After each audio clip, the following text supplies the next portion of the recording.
Alhamdulillahilladzi arsala rasulahu bil huda wa dinil haq liyudhhirahu 'ala ad-din kullihi wa kafaa billahi shahida. Asyhadu an la ilaha illallah wahdahu la syarika lah wa asyhadu anna Muhammadan 'abduhu wa rasuluhu la nabiyya ba'dahu. Allahumma salli wa sallim wa barik ala nabiyyina Muhammad wa ala alihi wa sahbihi wa mawala. Rabbi shrah li sadri wa yassir li amri wahlul 'uqdatam min lisani yafqahu qawli. Rabbi zidni ilma warzuqni fahma birahmatika ya arhamar rahimin.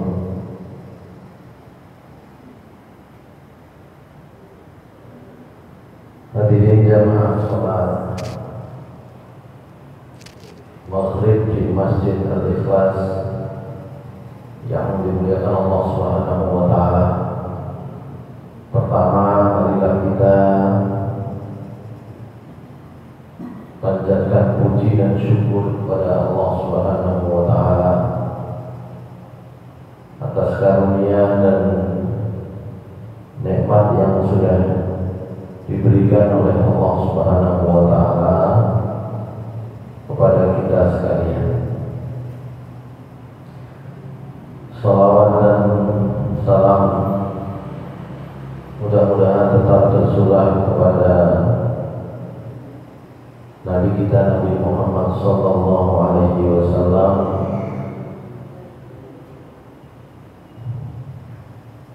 kepada keluarga beliau, sahabat-sahabat Rasulullah sallallahu alaihi wasallam,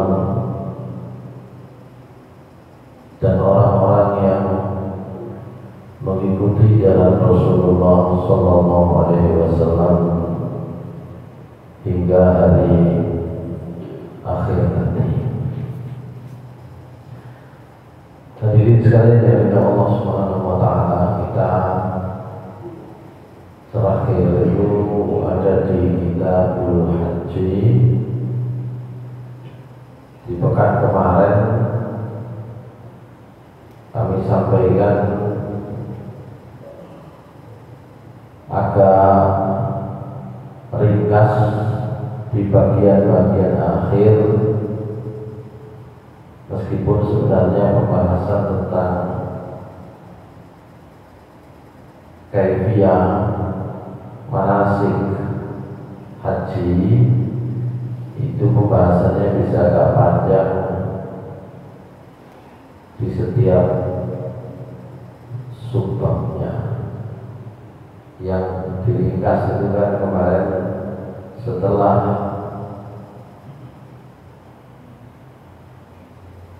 wukuf di Arafah, kemudian mabit di Muzdalifah, setelah itu kembali ke Mina untuk menuju Jamarat, melempar jumroh, menyembelih hadyu, tahallul, dan tawaf ifadah. Kalau sudah selesai, mungkin pembahasan lebih rinci itu lebih pas kalau ya barangkali kita berkesempatan untuk berangkat itu diingatkan lagi. Karena memang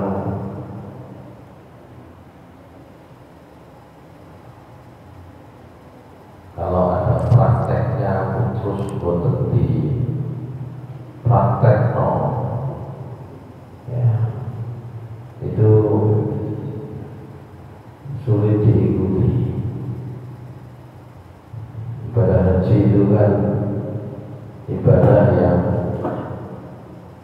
paling lama, paling panjang. Kalau kita lihat dari pelaksanaannya saat ini, nah, ibadah puasa 30 hari, ibadah haji kalau mau diringkes itu ya 5 hari itu selesai. Tapi karena perjalanannya panjang, maka tentu saja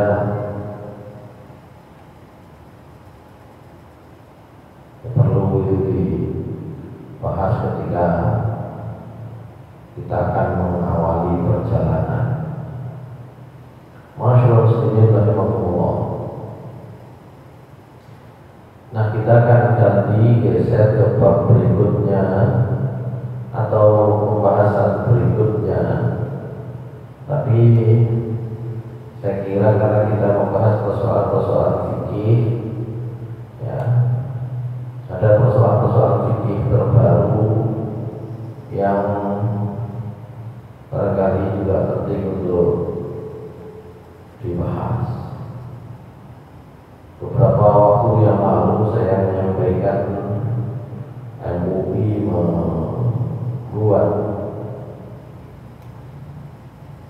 memutuskan beberapa persoalan fikih yang penting, cuma keputusan-keputusan MUI itu tidak banyak tersosialisasikan sampai bawah. Ya.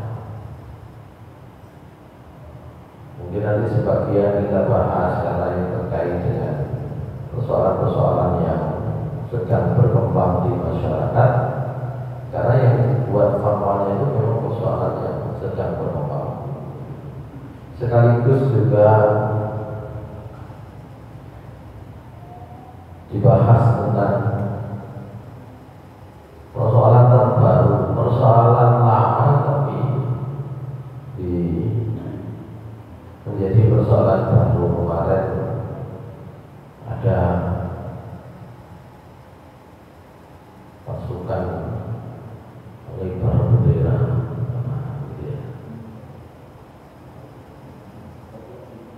di IKN yang diminta untuk melepas jilbab bagi yang perempuan. Alasannya itu namanya uniform. Jadi memang pakaiannya itu pakaian seragam. Jadi uniform itu bahasa kampanye seragam. Seragam itu ya jadi digawe podo, masuk seragam kok beda-beda. Itu kan alasannya kemarin. Tinggal kita sebenarnya bisa membuat alternatif logika. Indonesia itu bineka, bermacam-macam, ya, bermacam-macam sukunya, bermacam-macam agamanya. Meskipun jumlah sukunya, suku bangsanya itu ribuan,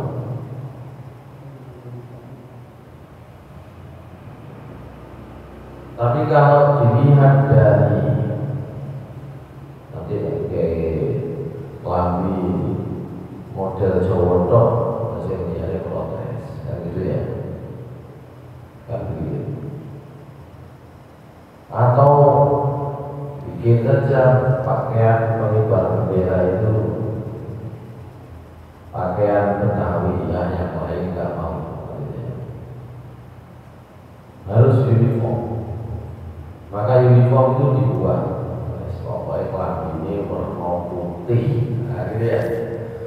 Nah, sekarang tinggal bentuknya seperti apa.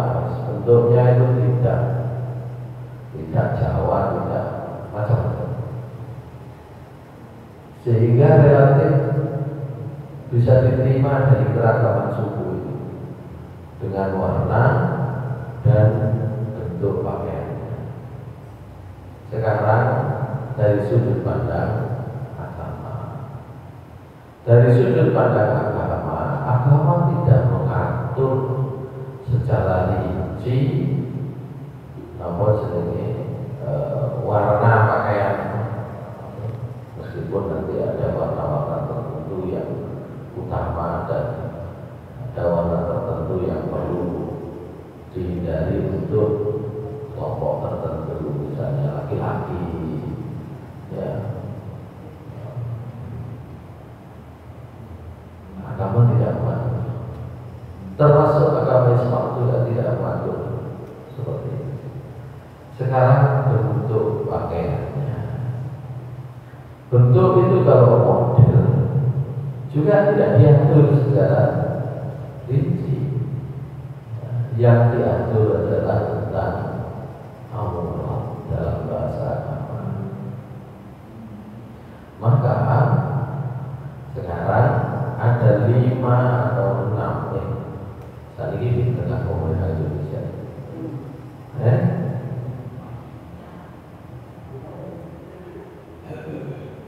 Soalnya berkembang terus, dulu sekali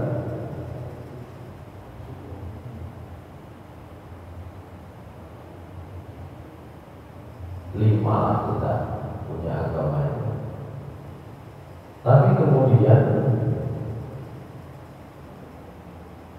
kalau tidak salah 2015 atau 14 ya, itu sudah berubah lagi, diakui lagi ada agama Konghucu. Konghucu itu sudah masuk agama resmi. Dan kalau sekarang, ini kalau sih tukang nyatet ini, tukang catatan sipil itu kalau nggak salah yang terakhir aliran kepercayaan juga masuk, terus Bahai kalau nggak salah. Makanya kalau betul sebenarnya mohon pengaruh Bahai itu catatan sipil guys. Nyatet berapa kota, ya.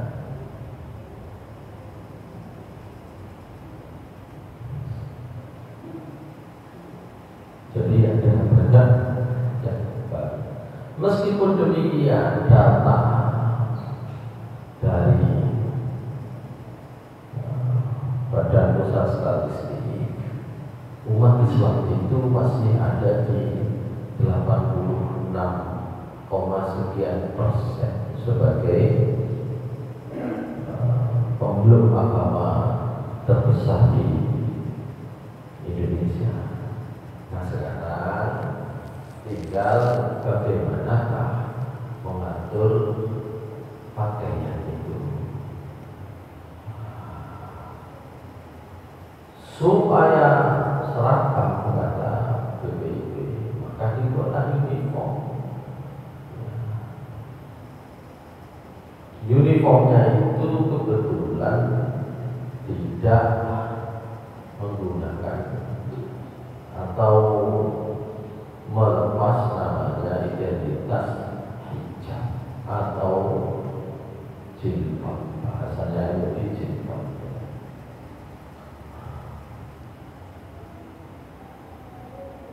Kadang-kadang aneh, uniform kok dikatur sing melepas, agama lain tidak mengatur. Saja yang ditelusuri nanti Kristen Yahudi itu bodoh perintah kepada Nabi Musa, kepada Nabi Isa, nabi-nabi sebelum Nabi Muhammad SAW sama, cuma saling wis dilepas oleh mau sama sebenarnya. Makanya enten biasanya pelayan gereja, ya itu pakai kostum. Mantun itu misionaris yang kemudian menjadi pakaiannya tenaga medis disebut suster, itu juga masih mengenakan tutup kepala meskipun Jadi ini bisa ditelusuri, bisa ditelusuri asal usulnya. Nah, sebelum kita bicara dalil tadi,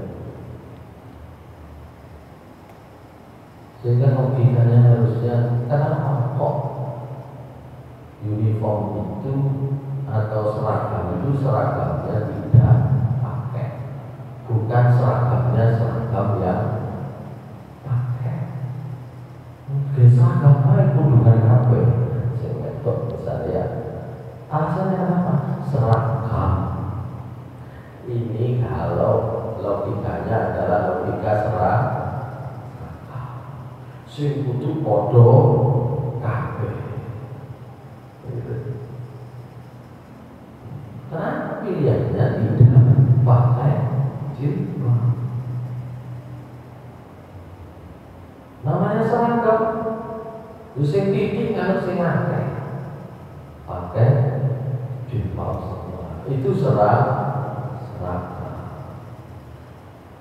Beda kalau logikanya adalah logika menyesuaikan ya latar belakang agama keyakinan masing-masing. Kalau itu selesai dari awal seperti kemarin-kemarin gitu ya, seperti sebelumnya nggak masalah. Itu kalau logikanya bukan uniform, bukan namanya bukan seragam dalam sama persis. Silakan menyesuaikan, yang penting warnanya ya seperti ini.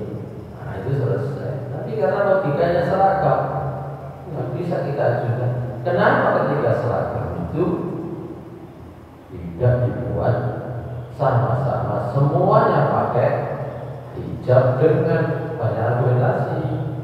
Ya, mayoritas penduduk Indonesia rata-rata yang dipilih ya dari petugas pengibar bendera itu adalah orang Islam. Ya, itu logika.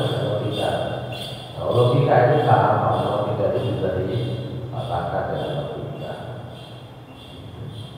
Kalau logikanya itu bukan seragam, tapi logikanya adalah logika memberikan fleksibilitas penggunaan atribut tertentu menurut agama atau keyakinannya, maka sebenarnya sejak awal selesai, tidak ada masalah. Logikanya jadi seragam. Baik. Nah, sekarang sebenarnya bagaimana di dalam Islam tentang penggunaan apa tadi? Jilbab. Kita mulai dari prinsipnya dulu di dalam agama tentang prinsip berpakaian.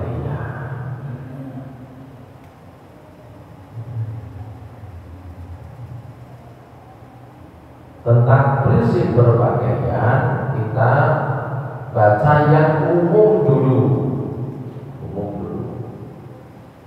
Surat Al-A'raf ayat 26 dan ayat 31 32. Prinsip dulu ini. Kita pelajari ini prinsipnya. A'udzubillahi minasyaitonir rajim. Ya bani Adam qad anzalna 'alaikum libasan yuwari sawatikum wa risha wa libasut taqwa dzalika khair dzalika min ayatillah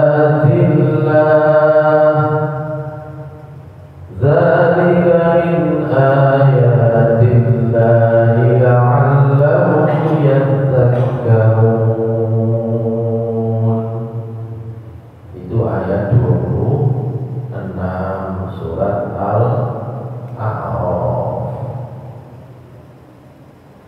Di situ Allah Subhanahu wa taala memberikan kepada kita semua sebagai anak cucu Adam sebuah diberikan oleh Allah Subhanahu wa taala sebuah panduan umum. Ya. Panduan umumnya, wahai Bani Adam,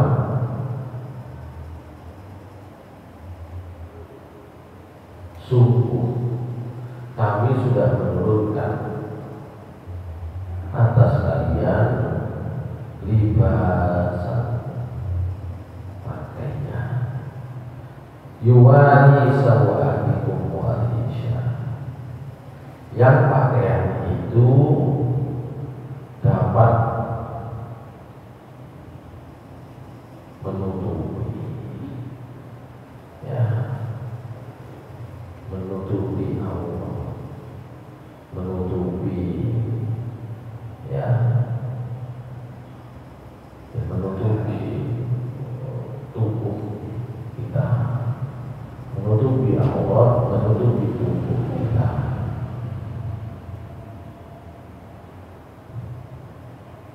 Dan ini secara umum, ya, Allah Subhanahu wa taala kemudian menekankan pakaian takwa itu adalah pakaian yang lebih baik, yang paling baik. Ya. Saya sering menyatakan kalau dalam masalah hukum, Allah Subhanahu wa taala biasanya memberikan kepada kita panduan hukum itu dari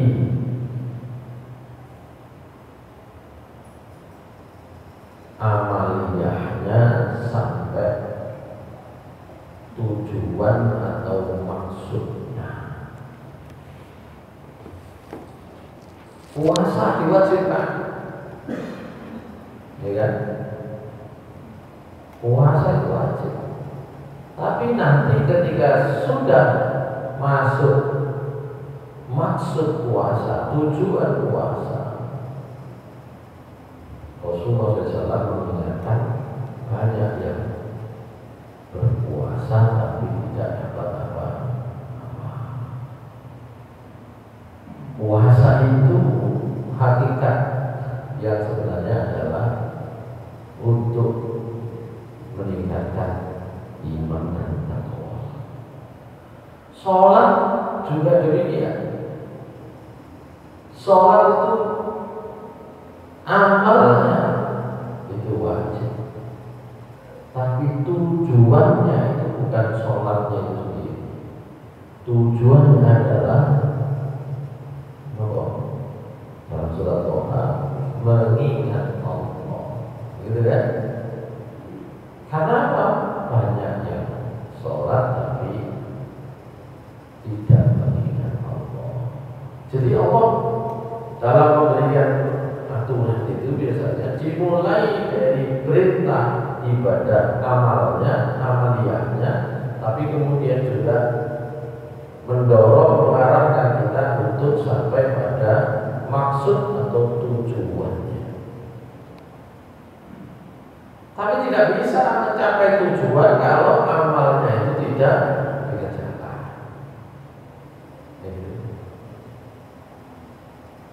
Pokoknya yang penting pilih hari sholat itu gak bisa. Ya. Yang penting iman takwa masuk akoso gak bisa. Demikian pula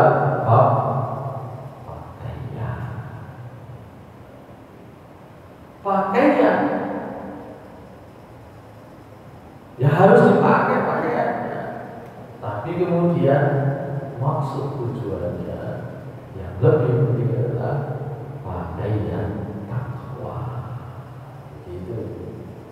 Itu kami takwa, ya. Tapi boleh juga sebenarnya kami takwa itu kan ya kayak tadi kan membentuk bagi kita, ya, mengarahkan orang. Tapi bukan itu maksudnya. Pakaian yang sesungguhnya di dalamnya kita menjaga nilai-nilai iman dan takwa.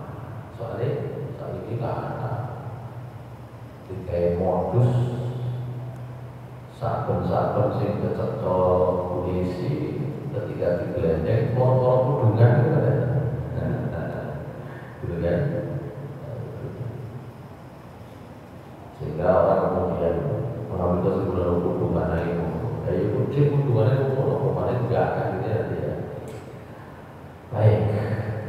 Jadi ini dasar tentang pakaian. Kemudian dalam ibadah secara khusus diingatkan lagi di dalam surat Al-A'raf ayat 31 dan 32. A'udzu billahi minasyaitonir rajim. Ya bani Adam khudhu zinatakum 'inda kulli masjidin wa kulu washrabu wa la tusrifu innahu la yuhibbul musrifin. Ya bani Adam, wahai laki anak cucu Adam, khudhu zinatakum 'inda kulli masjid. Ambillah, pakailah, kenakanlah zinatakum, perhiasan kalian. Para ulama sepakat ini perhiasan kalian ini apa? Perhiasan kalian di sini maksudnya adalah pakaian kalian. Khudhu zinatakum 'inda kulli masjid. Ambillah pakaian kalian setiap kalian masuk masjid dulu. Pada masa jahiliyah,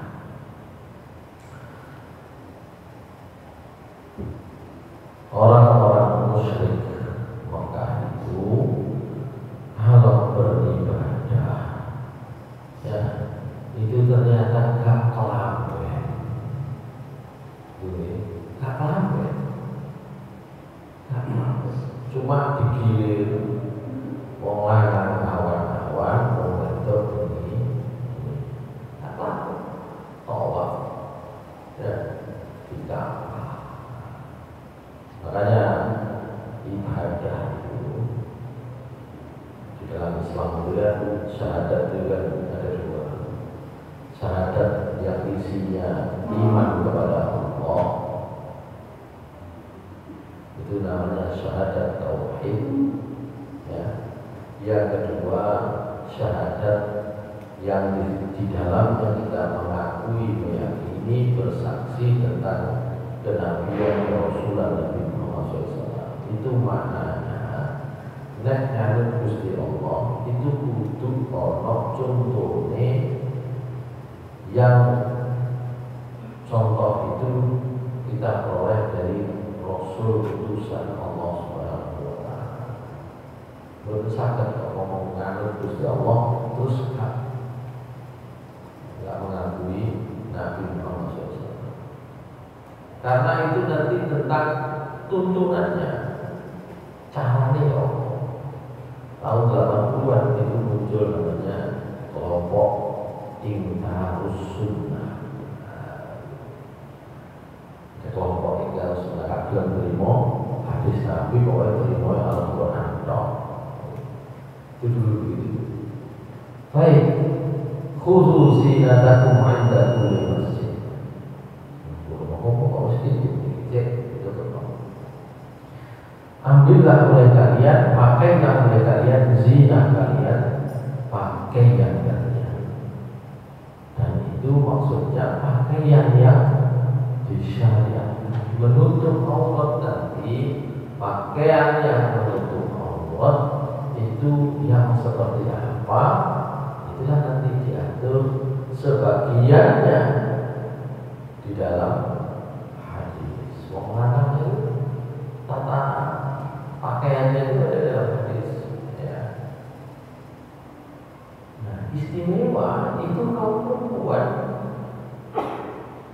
Nah, ini untuk menjadi perhatian, itu diatur di dalam Al-Quran. Mana diatur dalam Al-Quran, diatur dalam hadis Nabi tentang batas auratnya. Ini kalau nggak salah sudah pernah disinggung ya ketika bicara tentang ini ya, sholat ya, terkait dengan aurat.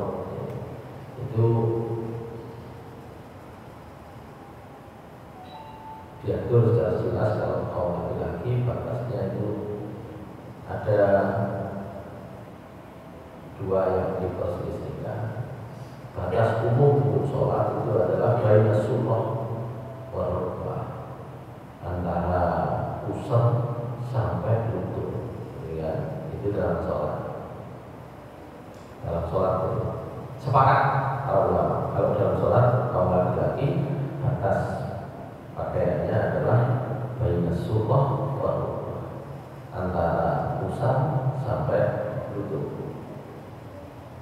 Nanti dalam prakteknya Nabi SAW memerintahkan ada bagian kain itu yang bisa dikalungkan atau diselendangkan di salah satu pundak minimal. Nah, itu kan pakaiannya kaum laki-laki dalam sholat. Tapi nanti kalau di luar sholat itu ada beberapa pendapat terkait dengan batasan aurat di atas lutut, ya, di atas lutut itu khilaf atau apa perbedaan pendapat. Jadi yang umum sama antara pusar sampai lutut, ya, yang umum. Tapi ada beberapa pembahasan karena Nabi SAW itu dalam riwayat yang sahih pakai pakaian beliau duduk-duduk dengan Abu Bakar, dengan Umar. Pertama dengan Abu Bakar dulu, kemudian dengan Umar. Itu kelihatan paha beliau. Tapi ketika ada Utsman bin Affan, itu beliau tutup. Ditanya, kenapa? Saya kalau dengan Utsman malam, gitu. Dengan Utsman, dengan Abu Bakar sama Umar, itu nanti menjadi bahan bagi sebagian, menjadi hujah bagi sebagian yang berpendapat bahwa auratnya kaum laki-laki ya ada di farji saja, kemaluan saja, belakang dan depan. Tapi yang masyhur, yang umum itu adalah perut, pusat dengan lutut. Sekarang kaum perempuan kita baca surat apa di sini? Ya, dalam urutannya surat An-Nur dulu kalau lihat urutannya, ya. Atau surat ini saja, apa namanya? Al-Ahzab sudah ayat 59. Al-Ahzab ayat 59.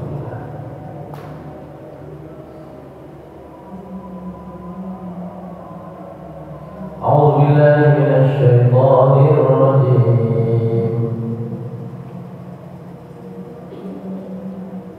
Bismillahirrahmanirrahim.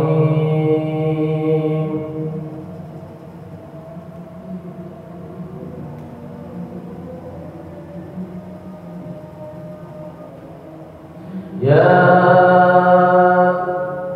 ayyuhan nabiyyu qul li azwajika wa banatika wa nisa'il mu'minin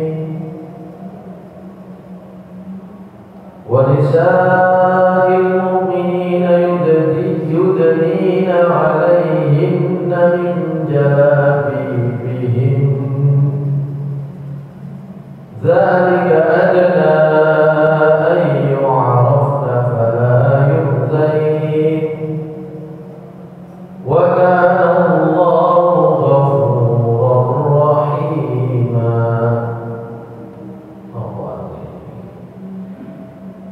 Ya ayyuhan nabi, wahai nabi, qul, katakanlah olehmu wahai Nabi Muhammad sallallahu alaihi wasallam, li azwajika,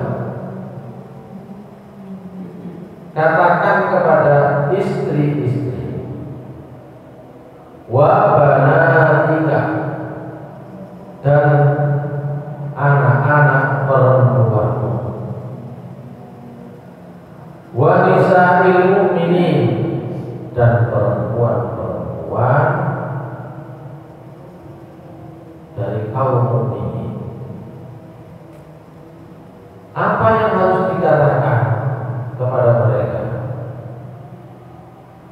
yudnina,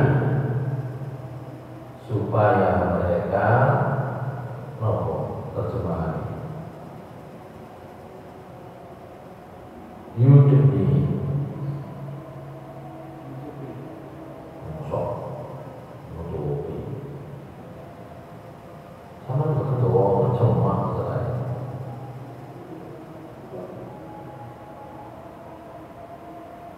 Yudnina alaihinna min jalabibi, dari sini nanti kata jilbab itu diambil ya. Dari sini nanti kata jilbab itu diambil. Terjemahnya apa?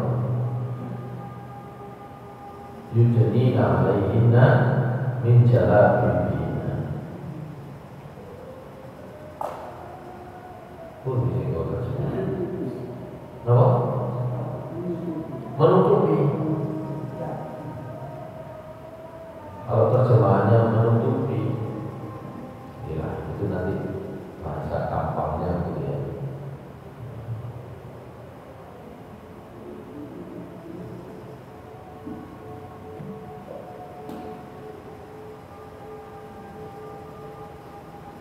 Yudnina alaihinna min jalabibihinna, itu namanya apa namanya?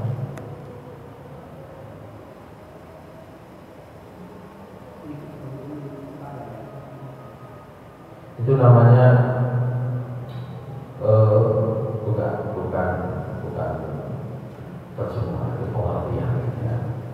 Jadi makanya tafsir itu seringkali disebut sebagai pengertian. Terjemah itu sudah tafsir gitu ya, supaya memang kita mudah. Nah, ini yang kemudian nanti dipakai oleh sebagian apa namanya ahli fikih atau bukan ahli fikih, pokoknya sebagian orang yang memahami fikih ini, memahami tafsir itu dengan pendekatan bahasa. Ya.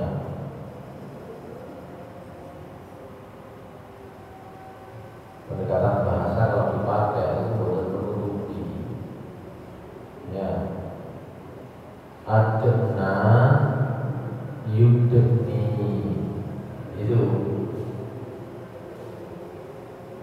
itu akar katanya sama dengan dunia itu cidek ya, mendekatkan yudni ya,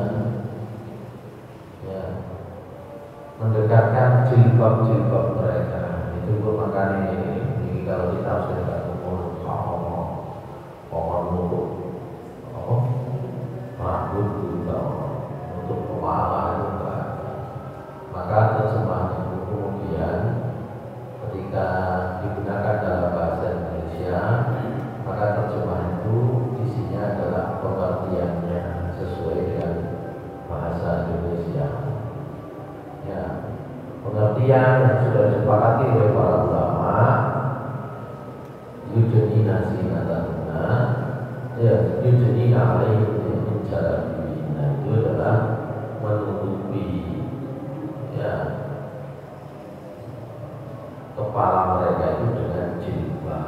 Itu makanya di situ ada persoalan, ada yang membantah ya, tapi terjemahan bahasa Indonesia itu sudah mewakili pendapat, bukan pendapat, penafsiran mayoritas ulama bahwa yang dimaksud di dalam ayat ini itu adalah memakai jilbab. Karena misalkan perlu heran kok enten sing ngarani apa jenenge jilbab itu tidak wajib, gitu ya. Karena kalimatnya itu kalimat akal dalam bahasa Indonesia, dalam asal bahasa itu yudni, itu bukan menutupi kepala dan jilbab.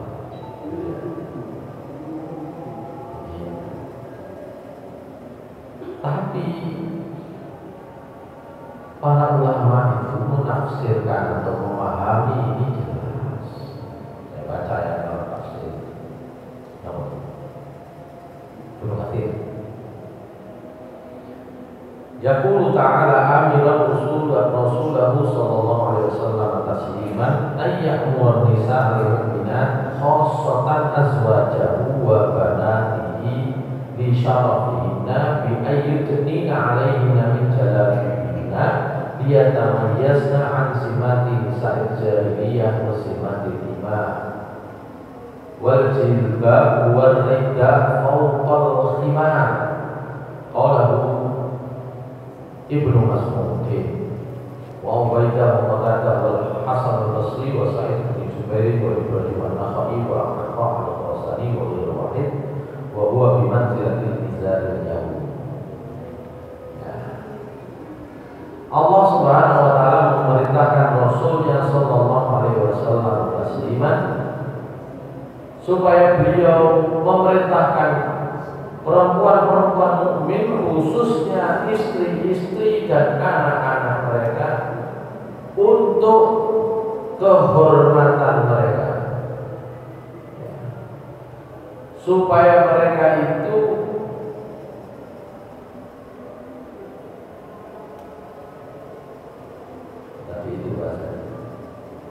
menutupkan jilbab-jilbab mereka itu atas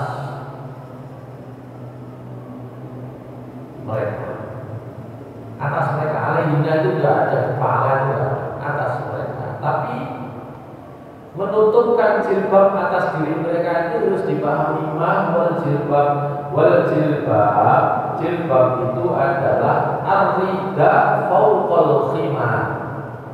Ridha niku selendang fawqal khimar. Jadi wong Arab itu gawe dobel-dobel dengan kepala itu. Khimar itu penutup kepala. Ya. Dukure enten kaine mana sing dawa. Gitu ya. Qala Ibnu Mas'ud wa Ubaidah dan seterusnya wa huwa bi manzilatil izar al-yawm. Sakniki padha ambek izar. Makanya pakaian itu ada dua, ya. Ada izar, ada tahu, ya. Jadi klambi sing selendang dawa itu izar, gitu ya. Sing gawe nutup awak itu tahu namanya klambi.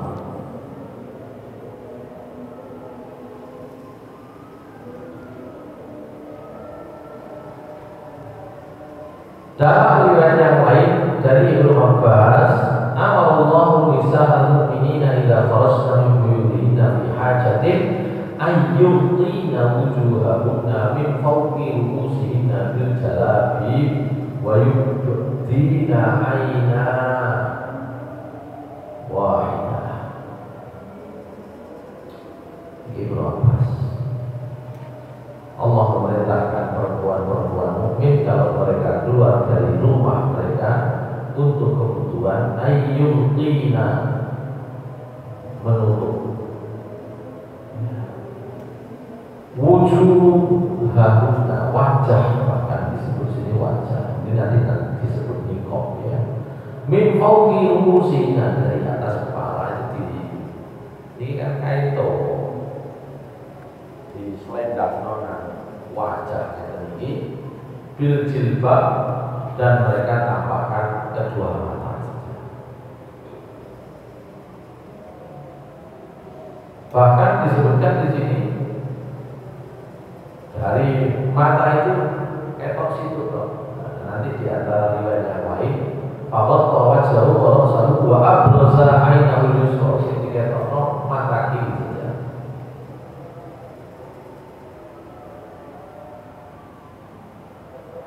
Dalam riwayat yang lain, Ummu Salamah berkata, "Lama nuzilat hadhihi ayah yudnina 'alaina min jalabibihinna, kharaja nisa'ul ansari ka'anna 'ala ru'usihinna al-ghurban min as-sakinah wa 'alaihinna aksiyatun sujud yalbasnaha."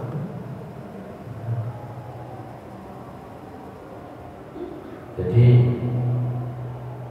ayat ini membuat kaum perempuan pada sing sakjane pun kulino gawe klambi kain ana ndukur sirah. Cuma niku biasanya boten nutup bagian wajah, boten nutup bagian leher, boten nutup rokoba. Rokoba itu nama bulu. Gitu ya. Niku dijarno les-les itu nopo kangguri ya. Dawa itu kemudian langsung ditutupkan. Ya, itu dulu gitu pakaiannya. Jadi mereka punya klambi penutup kepala itu dijepit gitu ya. Terus kemudian klambi ini kain ini sing dawa dari kepala itu juga dijepit. Itulah asalnya jilbab. Kemudian dengan turunnya itu diperintahkan untuk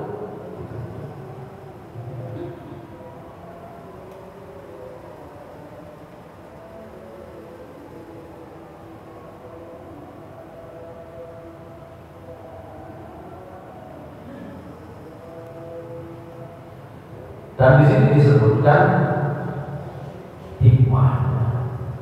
Zalika adna an yu'rafna fala yudai. Ini di antara hikmah. Jadi enten perintah, enten hikmah. Ya, tadi saya sebut ya. Enten perintah sholat, enten hikmahnya, enten tujuannya.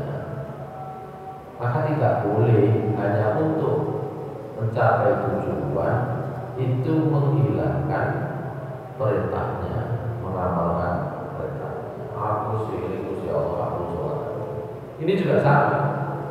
Zalika adna ayyu'rafna fala yudai. Itu adalah di antara maksud, tujuan dan hikmah. Dengan memakai pakaian yang macam itu lebih dekat orang perempuan mukmin itu untuk dikenali dan tidak diganggu. Ya, dengan cara itu hikmah. Tapi bukan berarti dengan hikmahnya wes seru kabeh wong Islam misalnya. Tidak boleh ketika misalnya tujuannya itu misalnya sudah tercapai dengan cara yang lain kemudian amaliyah dari yang diperintahkan itu ditinggalkan. Begitu. Perintah nomor ya, perintah nomor. Misalnya mau sugih, dina tutup duit, tapi gak bayar zakat, gak boleh. Gitu ya. Meskipun tujuan daripada orang kaya memberikan uang itu adalah membayarkan zakat itu adalah untuk kesejahteraan atau untuk merekatkan atau untuk memperpendek jarak antara yang kaya dan yang miskin. Ya, nggak boleh kemudian wes pakai penggawean. Ya, mau soal bayar zakat itu wes pakai penggawean itu orang koyone sama nggak boleh begitu. Tetap ada kewajiban. Begitu sama saja. Nah ini kalau diambil hanya hikmahnya saja, seakan-akan menjadi tidak wajib gitu ya.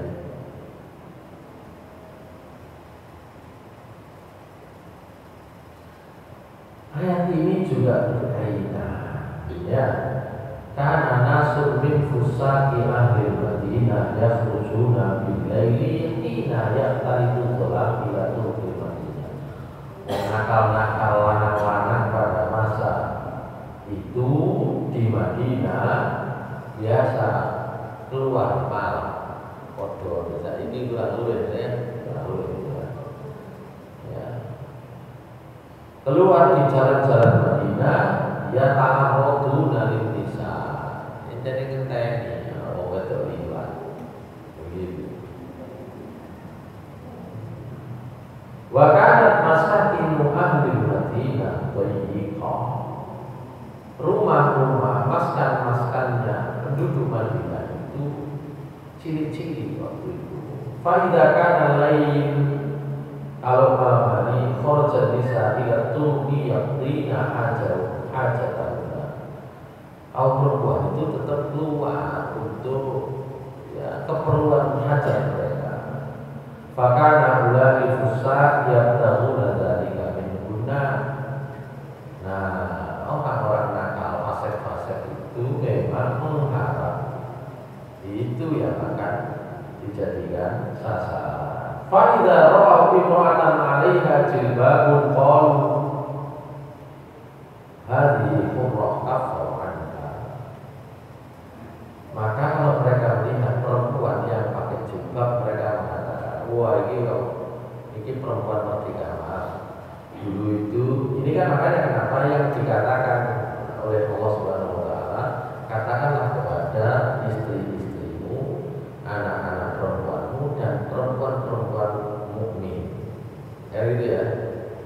Di sana ada kelompok yang disebut para budak, imam budak. Ya, budak itu macam-macam.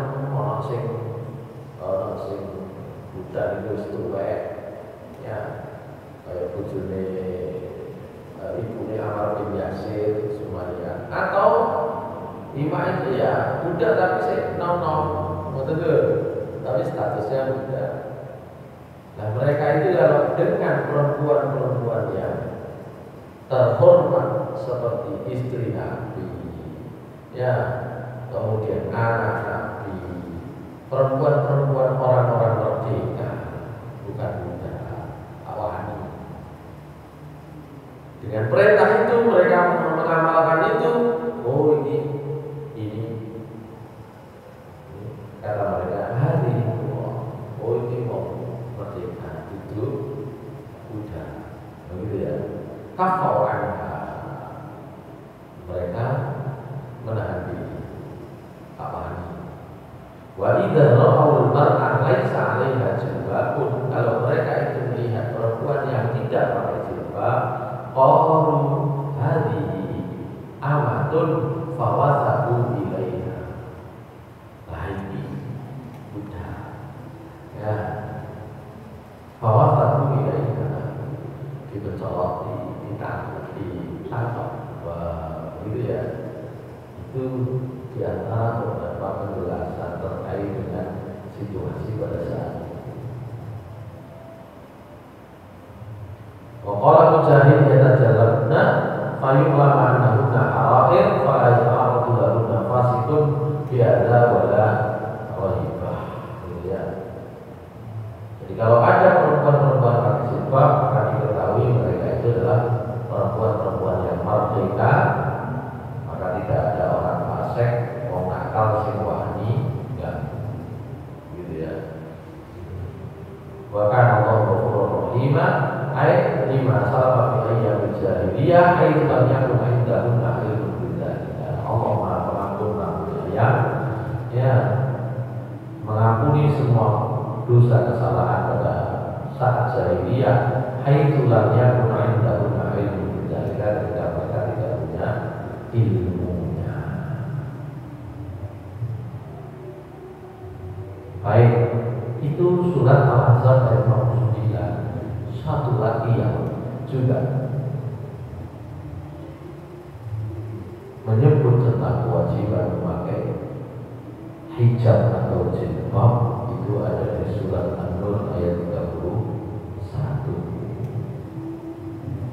وقل للمؤمنات يغضضن من أبصارهن ويحفظن فروجهن ولا يبدين زينتهن إلا ما ظهر منها وليضربن بخمرهن على جيوبهن ولا يبدين زينتهن إلا لبعولتهن أو آبائهن أو آباء بعولتهن أو أبنائهن أو أبناء بعولتهن أو إخوانهن أو بني إخوانهن أو بني أخواتهن أو نسائهن أو ما ملكت أيمانهن أو التابعين غير أولي الإربة من الرجال أو الطفل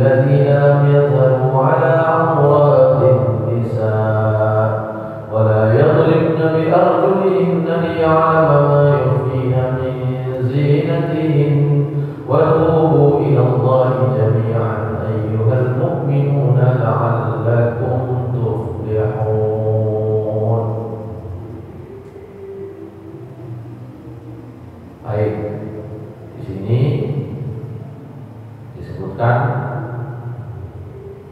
wa qul lil mu'minat, katakanlah kepada kaum mukmin perempuan, ya. Supaya apa? Yaghdudna, diperintah tapi menggunakan fi'il mudhari', biasa itu diperintah supaya mereka menundukkan min absarihinna, pandangan mereka, mata mereka, wa yahfazna furujahunna, dan hendaknya mereka menjaga, diperintah juga farji mereka, wala yubdina zinatahunna illa ma dhahara minha, dan janganlah mereka menampakkan perhiasan mereka illa ma dhahara minha, kecuali yang memang zahir, ya.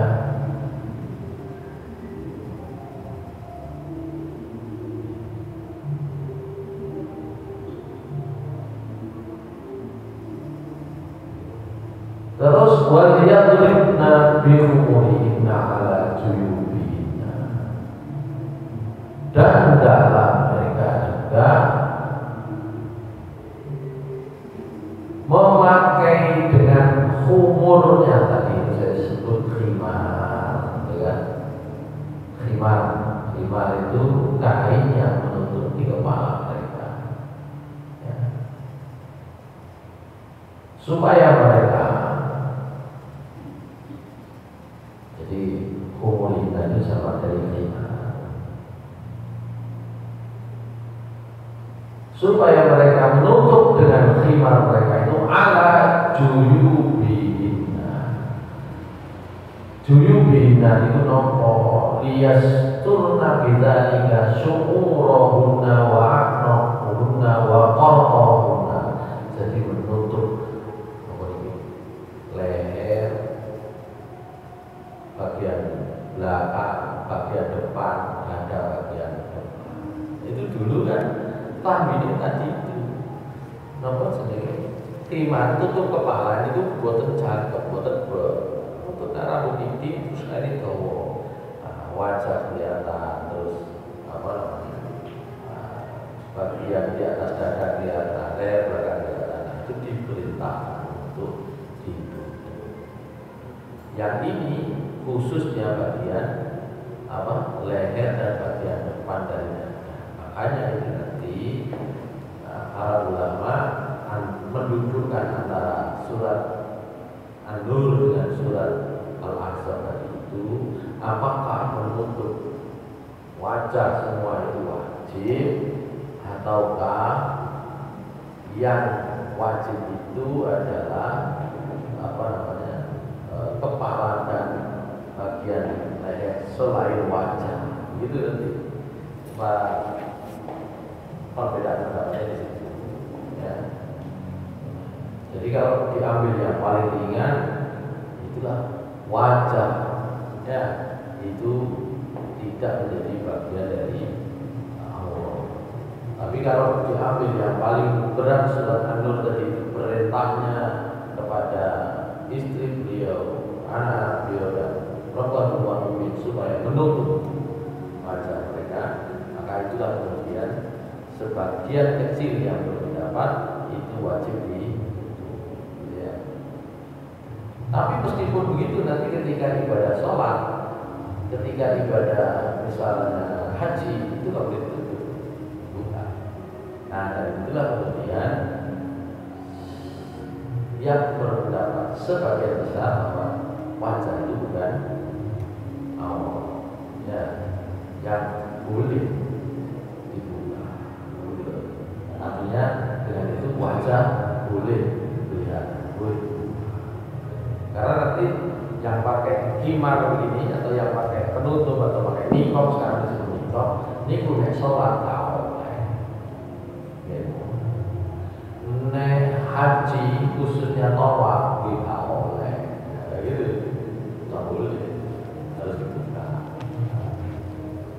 Oh, dari situ kemudian jumhur ulama berpendapat wajah ini boleh diputar.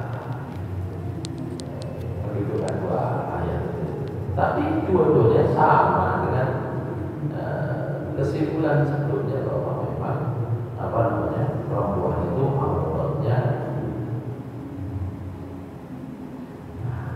Terus saya lanjutkan. Wala yubdina zinatahunna illa libu'ulatihinna. Ya, janganlah mereka menampakkan perhiasan-perhiasan mereka. Ya, nanti apa mana perhiasan di bawah ya. Kecuali libu'ulatihinna, kecuali kepada suami-suami atau ayah atau anaknya suami.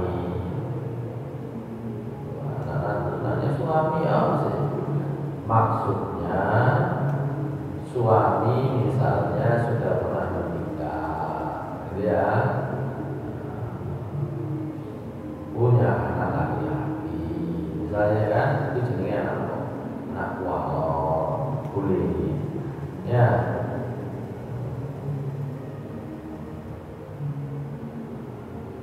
Au abai mulatina, maaf.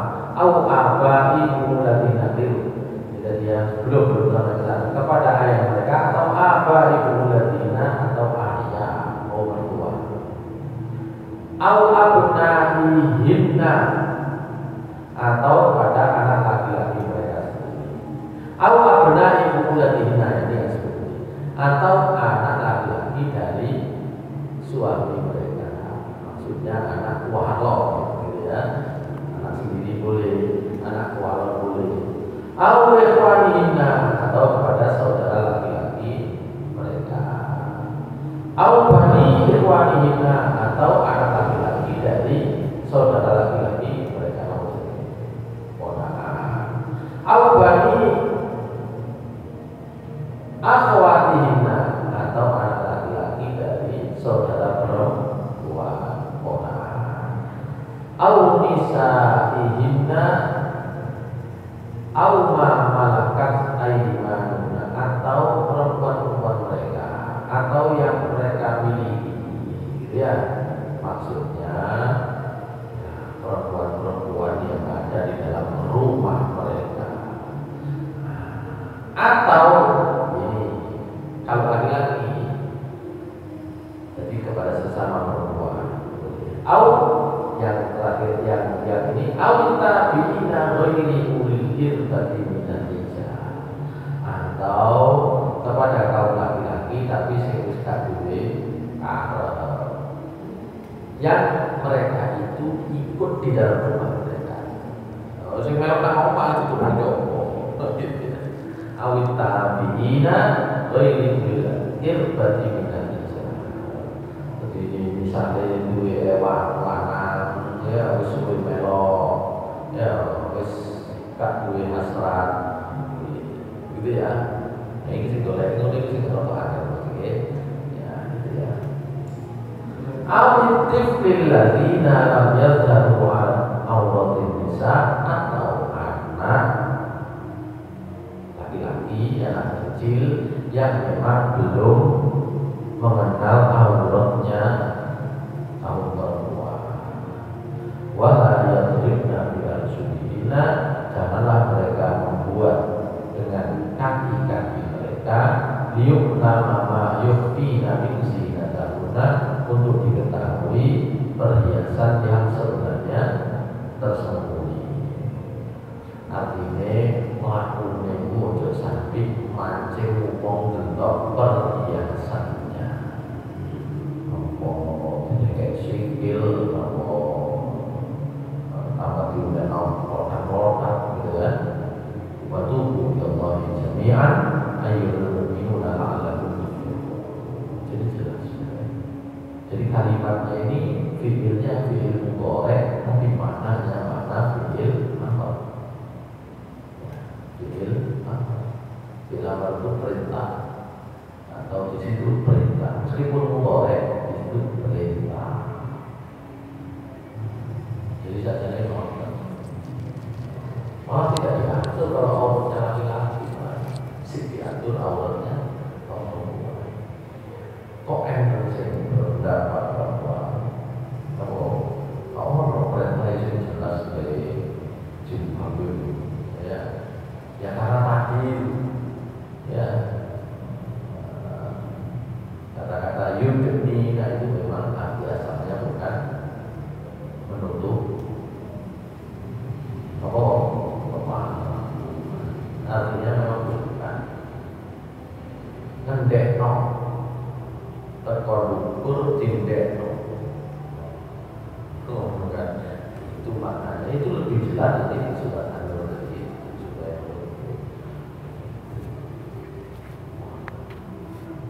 tak jadi semangat cuma berhubung orang sing ngarani akhirnya muncul di kalangan para ulama di Asia tentang fikihnya sebenarnya masih banyak membahas agak panjang. Yang agak panjang justru itu perdebatan antara apakah niqab itu wajib atau tidak. Itu tadi sebenarnya itu agak panjang perdebatannya. Kalau tentang kalau bahasa sekarang itu jilbab sudah selesai, gitu ya. Baik, saya kira demikian. Tapi nggak apa-apa untuk ini ya, untuk menguatkan kembali orang BPIP itu ya kalau ikhwan jadi jadi dulu aja ya. Gara-gara BPIP akhirnya sendiriannya mungkin atau tidak nggak mau kan nggak mungkin mau menang-menangan ya itulah kita ya seragam bahasa kampanye seragam hubungan kabeh sama kayak kalau pejabat dilatih itu kan seragamnya kopian kabeh kayak gitu ya namanya apa ini pengibar bendera tiga seragamnya hubungan kabeh dulu ya tapi saya kira begitu sementara nanti kita lanjut. Saya tadi mau buka tentang keputusan yang mungkin tentang apa namanya salam lintas agama agar lebih banyak ini terus kemudian makanan itu juga banyak menjadi sorotan. Kita sudah jarang memperhatikan tentang kehalalan makan. Sekarang itu banyak bahan-bahan campuran yang ditengarai itu